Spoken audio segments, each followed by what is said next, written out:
بعض اوقات انسان ایک چیز کے حصول کے لیے غلط راستوں کا اختیار کرتا ہے. اس چیز کی ہوس انہیں ایسے کام کرنے پہ مجبور کر دیتی ہے کہ پھر شاید واپسی کا راستہ ممکن نہیں ہوتا. آج کی سٹوری ہمیں مس سائمہ نے جھنگ سے بھیجی ہے.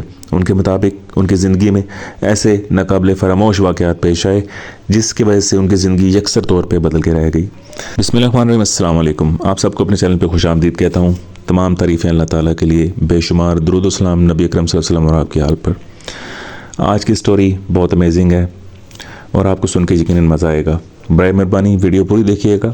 اگر آپ میرے چینل پہ نئے ہیں تو اس کو سبسکرائب کریں، ویڈیو کو لائک کریں اور کمنٹ میں اپنی رائے کا اظہار ضرور کریں. تو چلیے چلتے ہیں آج کی ویڈیو کی طرف. میرا نام سائمہ ہے. میں اپنے والدین اور اپنے بھائی کے ساتھ جھنگ کے ایک علاقے میں رہتی ہوں.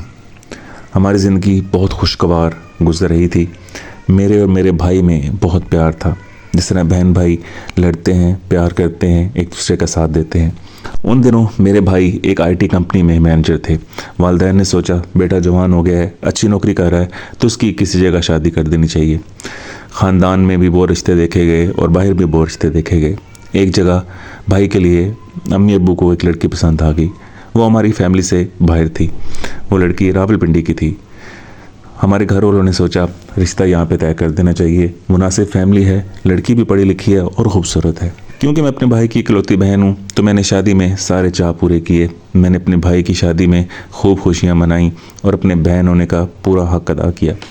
ہم اپنی بھابھی کو بہت ساری خوشیوں کے ساتھ گھر لے کے آئے اور اپنی حیثیت کے مطابق انہیں وہ ہر چیز دی جو ایک لڑکی کی خواہش ہوتی ہے. ہمارے گھر میں ایک اور فرد کا اضافہ ہوا تھا اور ہمارے گھر میں بہت ساری خوشیاں آئی تھیں. لیکن یہ خوشیاں شاید زیادہ دیر رہنے والی نہیں تھیں. شروع کے دن تو بہت اچھے گزرے. میں، بھائی اور بھابھی ہر دوسرے تیسرے دن رات کو لانگ ڈرائیو پہ نکل جاتے. راستے میں ہم کچھ آئس کریم کھاتے یا کچھ ڈرنک پیتے اور پھر واپس آ جاتے. یہ دن یوں ہی گزرتے رہے. بھائی اور بھابھی اوپر والے فلور پہ رہتے تھے. یہ سردیوں کے دنوں کا آغاز تھا. آج مجھے تھوڑی سی ٹھنڈ محسوس ہو رہی تھی. میں نے سوچا چلو چھت پہ دھوپ میں جا کے تھوڑی دیر بیٹھتی ہوں. جیسے میں بھائی اور بھابھی کے کمرے کے آگے سے گزری مجھے ان کے کمرے سے کچھ اونچا بولنے کی آواز آئی. میں نے تھوڑی دیر کے لیے رک کے سنا تو بھابھی بھائی سے کہہ رہی تھیں اب مجھے الگ سے گھر چاہیے. جبکہ میرا بھائی آگے سے کہہ رہا تھا یہ چھوٹی سی فیملی ہے، میری ایک بہن ہے اور والدین ہیں، یہ بھی تمہارا اپنے گھر ہے، تمہیں علیحدہ گھر کی خواہش کیوں ہے؟ آگے سے بھابھی نے بولا تم چاہے جو مرضی کرو، مجھے علیحدہ گھر چاہیے اور چاہیے بھی اپنا، میں رینٹ پہ نہیں رہنا چاہتی. آگے سے بھائی نے بولا میری ابھی اتنی استطاعت نہیں ہے کہ اتنا مہنگا گھر تمہیں خرید کے دوں، تمہیں 5-6 سال عرصہ انتظار کرنا پڑے گا. میں اپنی سیونگ سے اس کے بعد کوشش کروں گا کہ تمہیں چھوٹا سا گھر خرید کے دوں. بھابھی آگے سے بولی تم یہ گھر بیچ دو. بھائی نے کہا میرا یہ گھر میرے نام پہ نہیں ہے، یہ ابا جان کے نام پہ ہے، میں یہ کیسے بیچ سکتا ہوں، یہ میرے بس کی بات نہیں ہے. یہ بات بھائی کی شادی کے تقریباً 3 مہینے کی بات ہے. اور آگے سے بھائی نے بولا اور ویسے بھی یہ گھر کون سا صرف میرا ہے، میری ایک بہن بھی ہے، اس کو بھی اس میں حصہ ملے گا. بھابھی نے کہا بہنوں کو حصہ دینے کی کوئی ضرورت نہیں ہے، آپ بھائی ہیں، اس گھر کے مالک آپ ہی ہیں، اپنے والدین سے بات کریں اور یہ گھر بیچیں. بھائی نے کہا ٹھیک ہے میں کوشش کروں گا، مناسب ٹائم دیکھ کے اپنے والدین سے بات کروں گا. میں یہ باتیں سن کے اوپر چھت پہ چلی گئی اور ایک گہری سوچ میں ڈوب گئی. میں نے سوچا امی کو جا کے اس بات کے بارے میں بتانا چاہیے. پھر سوچا میرے بھائی کی شادی کو ابھی تھوڑا عرصہ ہوا ہے، اگر امی کو اس بات کا پتہ چلا تو گھر میں ناچاکی پیدا ہوگی. میں نے بات اپنے تک رکھنا مناسب سمجھی. لیکن ہر چوتھے 5ویں دن بھائی اور بھابھی کے کمرے سے اونچی آوازیں آنا شروع ہو گئیں. یہ بات اب امی تک پہنچ چکی تھی کہ ان کے درمیان کوئی ناچاکی چل رہی ہے. میرا بھائی ہمیشہ سے اپنے والدین کا فرما بردار بیٹا رہا ہے اور اس نے مجھے ہمیشہ بھائیوں والا پیار دیا ہے. مجھے اپنے بھائی سے بہت پیار ہے. لیکن ایک دن بھائی جب گھر آئے تو ان کا موڈ کافی خراب تھا. والدہ نے ان سے پوچھا بیٹا یہاں بیٹھو، میں تم سے کوئی بات کرنا چاہتی ہوں. بھائی قدرے غصے میں بولے امی ابھی میری طبیعت ٹھیک نہیں ہے، پھر کس دن بات کریں گے. والدہ بضد تھیں کہ آج بات لازمی ہوگی. بھائی مجبور ہو کے والدہ کے پاس بیٹھ گئے. والدہ نے پوچھا بیٹا ہر کچھ دن کے بعد تم لوگوں کے کمرے سے اونچی آوازیں آ رہی ہوتی ہیں، ابھی تھوڑا عرصہ ہوا ہے تم لوگوں کی شادی کو، آخر ماجرا کیا ہے؟ بھائی نے کہا ایسی کوئی بات نہیں ہے، بس چھوٹی موٹی بات پہ بحث ہو جاتی ہے. امی نے کہا بیٹا مجھے بات سچ بتاؤ، یہ کوئی اچھی علامت نہیں ہے. اتنی جلدی شادی کے بعد لڑائیاں اچھی بات کی نوید نہیں ہے۔ بھائی نے مجبور ہو کے بتا دیا، میری بیگم چاہتی ہے کہ میں علیحدہ گھر لوں، آپ کو پتہ ہے میرے وسائل اتنے نہیں ہیں کہ اسے الگ سے گھر لے کے دوں۔ امی نے آگے سے کہا، بیٹا اس کو نئے گھر کی کیا ضرورت ہے، یہ بھی اسی کا اپنا گھر ہے اور اوپر والا سارا پورشن اس کے پاس ہے، ہم 3 لوگ نیچے رہتے ہیں، ہم نے کبھی آپ لوگوں کے کام میں مداخلت نہیں دی، وہ ایسے سمجھو اوپر والے پورشن کی مالک ہے۔ بھائی نے امی سے کہا، جی بالکل میں نے بھی اسے سمجھایا ہے، لیکن وہ اپنی ضد پہ قائم ہے کہ مجھے جیسے بھی ہو نیا گھر لے کے دو اور وہ میرے نام پہ لگواؤ۔ تھوڑی دیر کے بعد ابو نماز پڑھ کے آ گئے، بھائی نے ابو سے سلام لیا اور اوپر چلے گئے۔ امی نے ابو کو ساری بات سے آگاہ کیا۔ ابو یہ سن کے کافی پریشان ہوئے اور انہیں بہت غصہ آیا۔ انہوں نے کہا، میں اس سے بات ضرور کروں گا، اس کا دماغ خراب ہے، یہ گھر ہم نہیں بیچنا چاہتے۔ میری والدہ نے کہا، اس کا تو ایسا کوئی ارادہ نہیں ہے، اس کی بیوی چاہتی ہے کہ یہ گھر بیچ کے علیحدہ گھر لیا جائے اور وہ گھر اس کے نام پہ ہو۔ میرے والد نے کہا، تم سوچو، جو ہمارا گھر بکوا رہی ہے، کل وہ اپنے گھر نام لگوا کے کیا ہمیں اس میں رہنے دے گی؟ ایسا بالکل ممکن نہیں ہے، ہم در بدر کے ہو جائیں گے، اور ابھی میں نے اپنی بیٹی کی شادی کرنی ہے اور اس گھر میں اس کا بھی حصہ ہے، میں کبھی بھی اس کی حق تلفی نہیں ہونے دوں گا۔ جب تک میری زندگی ہے میں یہ گھر نہیں بیچوں گا، چاہے جو مرضی ہو جائے۔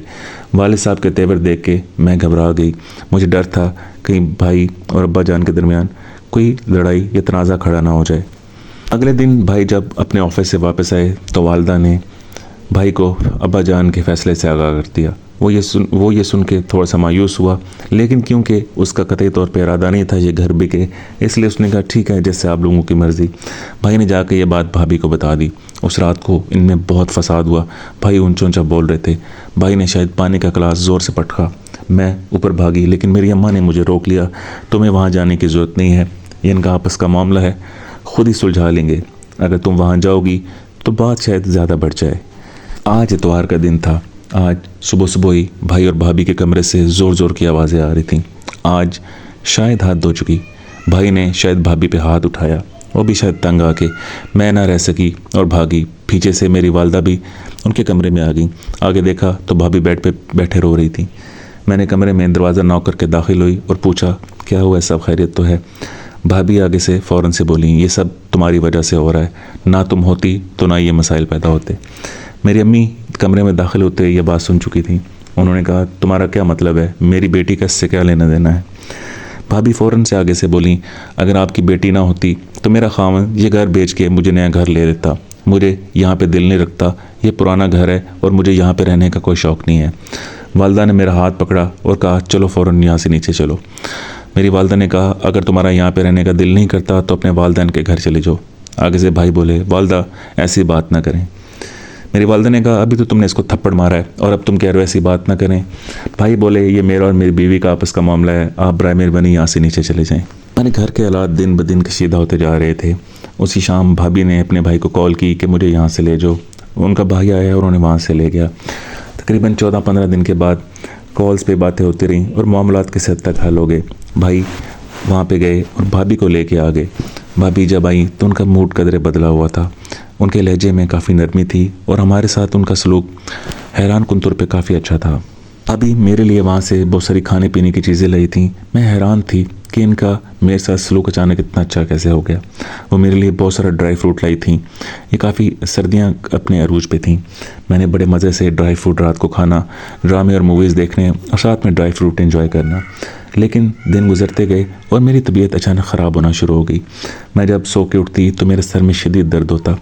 میرے سر کے تقریباً 35 سے 40% بال اچانک سے سفید ہونا شروع ہو گئے، حالانکہ میری عمر اس وقت تقریباً 22 سال تھی، اور ایک نوجوان انسان کے سر کے بال یوں سفید ہونا کسی پریشانی کا باعث ہے۔ ہر آئے دن میرے والدین مجھے کسی اچھے سے ڈاکٹر کے پاس لے کے جاتے۔ ڈاکٹر ہر طرح کا معائنہ کرتا، لیکن کسی بیماری کی تشخیص نہ ہو پاتی۔ دن بدن میری حالت بگڑتی جا رہی تھی۔ میرے سر کے تقریباً 80% بال سفید ہو چکے تھے۔ یہ سارا ماجرا دیکھ کے میرے والدین بہت سخت پریشان اور اذیت کا شکار تھے، لیکن بھابھی کا رویہ بدستور ہمارے ساتھ اچھا تھا۔ ایک دن مجھے اچھی طرح یاد ہے، میں صبح سو کے اٹھی، اپنے صحن میں آئی، امی باہر بیٹھے قرآن پاک پڑھ رہی تھیں اور ابو چیئر پہ بیٹھے اخبار کا مطالعہ کر رہے تھے۔ مجھے اچانک ایک شدید قے آئی اور میں وہاں پہ گر کے بے ہوش ہو گئی۔ میری امی کی چیخ نکل گئی، انہوں نے قرآن شریف سائڈ پہ رکھا۔ ابو اخبار تقریباً سائڈ پہ پھینکتے ہوئے اٹھے، مجھے اٹھانے کی کوشش کی، لیکن میں بے ہوش ہو چکی تھی۔ میرے والدین مجھے فوراً ہاسپٹل لے کے گئے. وہاں پہ میرا مکمل طور پہ معائنہ ہوا. ڈاکٹر نے جب میں ہوش میں آئی تو میں سے پوچھا آپ کو کیا ہوا تھا. میں نے کہا میں صبح اٹھی, جیسے اپنے صحن میں آئی تو اچانک میری آنکھوں کے آگے اندھیرا آ گیا اور مجھے ایک بہت زیادہ یعنی الٹی آئی, اور اس کے بعد مجھے کچھ پتہ نہیں. اب مجھے ہوش آئی ہے اور میں ہاسپٹل کے کمرے میں اپنے بیڈ پہ لیٹی ہوئی ہوں. ڈاکٹر نے کہا ہم نے ہر طرح کا معائنہ کیا ہے, آپ کے ایکس ریز کیے ہیں, آپ کا دماغ کا بھی ایکس رے کیا ہے, لیکن ہمیں کسی قسم کی کوئی بیماری سامنے نظر نہیں آ رہی. شاید آپ کو ویکنس ہے جس کی وجہ سے آپ کی حالت ہو رہی ہے. اپنی خوراک کا خیال رکھیں. لیکن میری حالت قدرے بہتر تھی. مجھے نیچے کافی ٹھنڈ محسوس ہو رہی تھی. میں نے امی سے کہا میں چھت پہ جانا چاہتی ہوں. امی نے کہا تم چلی جاؤ گی یا میں ساتھ لے کے جاؤں. میں نے کہا نہیں میں چلی جاؤں گی. جیسے میں بھابھی کے کمرے کے قریب سے گزری مجھے ان کی آواز آئی. میں رک گئی اور بات سننے کی کوشش کی. وہ کسی سے فون پہ بات کر رہی تھی کہ یہ منحوس عورت تو جان ہی نہیں چھوڑ رہی, کافی بیمار رہتی ہے, تم نے تو کہا تھا اس کا کام تمام ہو جائے گا. لیکن یہ باتیں سن کے بہت غصہ آیا. میرا ایک دفعہ دل کیا دروازہ کھول کے اندر جاؤں اور ان کے بال نوچ دوں, لیکن میں نے کہا مجھے پہلے اپنے گھر والوں سے اس بات کا ذکر کرنا چاہیے. خیر میں چھت پہ جا کے بیٹھ گئی. جب یہ بات سنی تو غصے سے لال پیلی ہو گئی. امی اٹھی اور کہا میں اس کا سر پھاڑ دوں گی, میں اس کو اس گھر سے نکال دوں گی. میں نے کہا امی آپ ابھی رک جائیں, بھائی آ جائیں, آپ ایک دفعہ بھائی سے ذکر کریں, اس کے بعد ان معاملات کو دیکھتے ہیں. امی میری بات سن کے رک گئیں. بھائی جب رات کو آفس سے واپس آئے میں امی اور ابو اپنے کمرے میں بیٹھے تھے. ابا جان نے بھائی کو آواز دی بیٹا ادھر آؤ, حضرا ہماری بات سنو. بھائی اندر آئے, اچھے موڈ میں تھے, سلام کیا اور پاس بیٹھ کے انہوں نے پوچھا آپ لوگ کافی پریشان لگ رہے ہیں, سب خیریت تو ہے؟ امی نے ہمت کر کے بات شروع کی. امی نے کہا بیٹا آج دن کے ٹائم تمہاری بہن دھوپ سیکنے چھت پہ جا رہی تھی اور تمہاری بیگم کسی سے کال پہ یہ باتیں کر رہی تھی. بھائی کو سن کے کافی تیش آیا. انہوں نے کہا آپ لوگوں کو شرم آنی چاہیے, یہ آپ کے ساتھ اتنے اچھے رویے رکھے ہوئے ہیں, اس کے باوجود آپ اس پہ اتنا گھٹیا اور گندا الزام لگا رہے ہیں. یہ میری چھوٹی بہن پہ کیسے جادو کر سکتی ہے؟ والدہ نے کہا جب کہ تمہاری بہن نے اپنے کانوں سے سنا ہے, برائے مہربانی تم اس بات کی تحقیقات کرو. اگر یہ سچ ہوئی تو میں قطعی طور پہ اس کو اس گھر میں نہیں رہنے دوں گی. بھائی نے کہا والدہ کیا آپ چاہتی ہیں کہ آپ کے بیٹے کا گھر برباد ہو جائے؟ انہوں نے کہا ہرگز نہیں چاہتی, لیکن میں یہ بھی نہیں چاہتی کہ میری بیٹی اس دنیا سے چلی جائے صرف اس عورت کی لالچ کی وجہ سے. گرمیوں کے دن اپنے عروج پہ تھے. گھر میں لائٹ گئی ہوئی تھی. میں اور امی صحن میں بیٹھے, میں لیٹی ہوئی تھی اور والدہ میرے ساتھ صحن میں بیٹھی ہوئی تھیں اور ہاتھ والے پنکھے سے مجھے ہوا دے رہی تھیں. بھائی نازیہ کی طبیعت سے خراب ہے, اسے ہاسپٹل لے جانا پڑے گا. میری بھابھی امید سے تھیں. والدہ نے کہا بیٹا تمہیں دیکھ رہے ہو تمہاری بہن کی بھی طبیعت سے خراب ہے, میں اسے اس وقت چھوڑ کے نہیں جا سکتی. ابو جان باتھ روم سے نکلے اور کہا بیٹا میں تمہارے ساتھ چلتا ہوں. ابو جان اور بھائی بھابھی کو لے کے ہاسپٹل چلے گئے. میں نے اپنی والدہ سے کہا اس سے اچھا موقع شاید ہمیں دوبارہ نہیں ملے گا. والدہ نے مجھے اٹھایا اور ہم دونوں بھابھی کے کمرے میں چلے گئے. خوش قسمتی سے بھابھی کے کمرے کا دروازہ کھلا ہوا تھا. ہم نے ہر جگہ تلاشی کی کہ ہمیں کوئی ایسی چیز مل سکے جس سے ہمارے ہاتھ میں ثبوت آ جائے. بھابھی نے اپنے بیگ میں ایک گتے کی ڈبی سے رکھی ہوئی تھی. جب ہم نے وہ کھول کے دیکھی تو اندر عجیب سے کاغذ تھے اور ان پہ عجیب سی لائنیں پڑی ہوئی تھیں. امی نے ان میں سے 2-3 نکال لیے اور ہم نیچے آ گئے. تھوڑی دیر کے بعد امی کو خیال آیا بیٹا ہم نے اس کی الماری تو چیک کی نہیں, ہمیں دوبارہ جا کے ایک دفعہ پھر تحقیق کرنی چاہیے اور تلاشی لینی چاہیے. میں اور میری والدہ دوبارہ اوپر گئے, الماری کھولی, اچھی طرح وہاں کی تلاشی لی. وہاں پہ کپڑوں کے نیچے ایک بیگ پڑا ہوا تھا. امی نے وہ بیگ باہر نکالا. جب وہ کھولا تو امی کے اور میرے ہوش اڑ گئے. اس میں ایک بہت بڑا کاغذ تھا جس میں ایک پتلا, ایک کپڑے سے روئی سے بنا ہوا پتلا جس میں عجیب و غریب لفظ لکھے ہوئے تھے. اس میں بہت ساری سوئیاں تھیں. اس میں پڑا ہوا تھا, کاغذ پہ لکھا ہوا تھا اس پتلے سے یقیناً وہ اپنی جان سے جائے گی. ایک پتلا تمہیں کسی نہ کسی طرح جا کے قبرستان میں دبانا ہے, اس کے بعد کچھ دنوں بعد یہ خود ہی جان سے چلی جائے گی. اور اس کاغذ پہ لکھا ہوا تھا کہ یہ جو لال رنگ کے کاغذ میں لپٹے ہوئے تعویذ ہیں یہ تمہارے خامد کے لیے ہیں. تمہارا خامد مکمل طور پہ تمہارے ہاتھ میں ہے. اس کے بعد یہ تمہارے اوپر جان نچھاور کرنا شروع ہو جائے گا اور تمہاری ساری بات مانے گا. جب تمہاری نند مر جائے گی تو تم آرام سے یہ گھر بکوا کے نیا گھر لے کے اپنے نام لگوا سکتی ہو. یہ باتیں پڑھنے کی دیر تھی میری والدہ نے رونا شروع کر دیا. میں بھی بہت پریشان ہوئی. میری والدہ نے کہا ہم کتنی خوشیوں سے اس کو اپنے گھر لے کے آئے تھے کہ میری بیٹے کی شادی ہوگی, اس کے آگے نسل بڑھے گی. آج وہ ہاسپٹل میں ہے.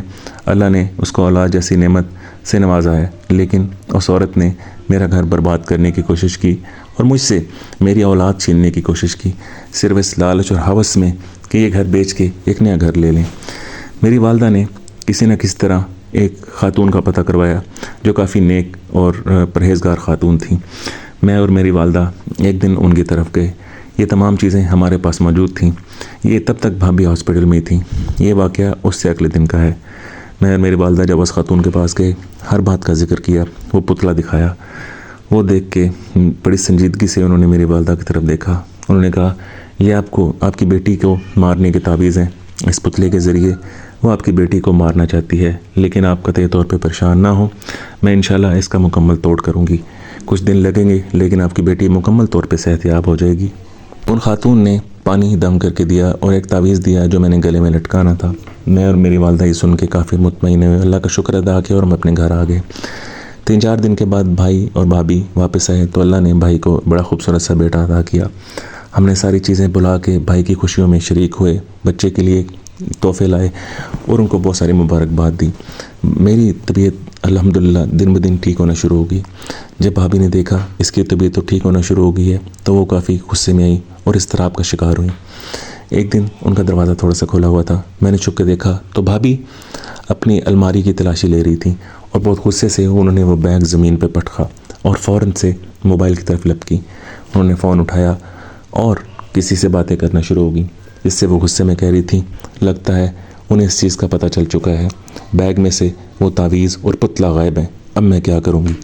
آگے سے پتہ نہیں کسی نے کہا، بھابھی نے اچھا اوکے کہہ کے فون رکھ دیا۔ شام کو جب بھائی گھر واپس آئے تو امی نے ساری روئے داد انہیں سنا دی، ثبوت کے ساتھ وہ پتلا، وہ کاغذ اور تعویذ بھائی کے سامنے رکھ دیے۔ بھائی بہت غصے میں آئے، فوراً اوپر گئے اور بھابھی کو بالوں سے پکڑ کے نیچے لے کے آئے۔ انہوں نے کہا، تمہیں شرم نہیں آتی لالچی عورت، تم نے اپنی ہوس میں آ کے میری بہن کو جان سے مارنے کی کوشش کی۔ بھابھی اپنا منہ شرم کے مارے نیچے لٹکائے کھڑی ہوئی تھیں۔ ان کے پاس فرار کا کوئی راستہ نہیں تھا کیونکہ ان کی ساری چیزیں پکڑی جا چکی تھیں۔ اس وقت میں نے امی سے جب ہم ان کی تلاشی لینے گئے تو اپنے موبائل سے ویڈیو بنا لی تاکہ کل کو بھابھی مکریں تو ہم ویڈیو کے ذریعے یہ ثبوت دے سکیں کہ یہ دیکھیں یہ چیزیں ان کے کمرے سے برآمد ہوئی ہیں۔ بھائی نے بھابھی کے سامنے جب وہ ویڈیو پلے کی تو بھابھی نے رونا شروع کر دیا۔ بھابھی نے کہا، مجھے معاف کر دیں، میں لالچ اور ہوس میں اندھی ہو چکی تھی اور میں نے یہ بھی نہیں سوچا کہ میں اپنی بہنوں جیسی نند کی جان لینا چاہ رہی ہوں۔ بھابھی میری امی کے قدموں میں گری اور رو رو کے معافی مانگنا شروع کر دی۔ انہوں نے کہا، پلیز مجھے معاف کر دیں، میں واقعی غلط ہوں، آج میری اپنی اولاد ہے تو مجھے احساس ہو رہا ہے کہ میں غلطی پہ تھی۔ بھائی نے بھی امی کے آگے ہاتھ جوڑے اور باقاعدہ معافی مانگی۔ مجھے میرے سر پہ ہاتھ رکھا، مجھے سینے سے لگایا اور میرا ماتھا چوما۔ بھائی نے کہا، تم میری بیٹیوں جیسی ہو، میں کبھی برداشت نہیں کر سکتا کہ تمہارے اوپر کوئی آنچ آئے۔ میرے والدین نے اور میں نے اللہ کی رضا کی خاطر اور اپنے بھائی کی گھر بچانے کے لیے اپنی بھابھی کو معاف کر دیا۔ میری بھابھی آج ایک پرہیزگار خاتون ہیں، نماز پڑھتی ہیں، قرآن کی تلاوت کرتی ہیں اور مجھے اپنی بیٹیوں کی طرح ٹریٹ کرتی ہیں۔ اللہ نے انہیں سیدھا راستہ دکھایا، لیکن اگر ہمیں اس دن ان کے تعویذوں اور اس پتلے کا پتہ نہ چلتا تو شاید آج میں اس دنیا میں نہ ہوتی۔ میرے بھائی کو اللہ نے بعد میں ایک بیٹی دی، وہ میرے پاس ہی رہتی ہے، میرے ساتھ بہت مانوس ہے اور بھابھی اور بھائی ہم سب بہت خوش ہیں۔ یہ تھی میری کہانی۔ اگر آپ کو پسند آئی ہو تو برائے مہربانی لائک کریں اور کمنٹ میں اپنی رائے کا اظہار ضرور کریں۔ اگلے آنے والی ویڈیو تک اپنا بہت سارا خیال رکھیے گا۔ اللہ حافظ۔